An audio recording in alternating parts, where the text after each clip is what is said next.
నాకు. ఆ తాటిలో ఏం కనిపించింది? పాము కనిపించింది. నా ఊహ, నా దృష్టి లోపం.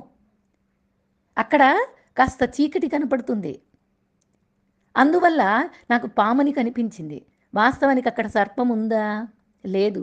లేని సర్పం ఉన్నట్లు నాకు తెలుస్తుందంతే. అంటే ఆ తెలిసే సర్పం ఎక్కడో లేదు. ఆ తాడులోనే నా దృష్టిలో కనపడిందంతే. ఆ తాడులోనే నా దృష్టి లోపం వల్ల నాకు సర్పం లేకుండా పోతుంది. దానిలోనే ఉంది అనిపించింది. కానీ జ్ఞానం కలిగిందనుకోండి. నాకు అర్థమైంది. అది తాడు అనే విషయం నాకు అర్థమైంది. అర్థమైతే ఏమవుతుంది? పాము పోయింది.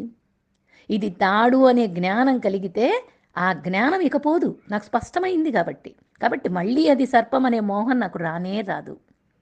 మోహం పోయింది అంటే శాశ్వతంగా పోయిందని అర్థం. అప్పుడప్పుడు వస్తూ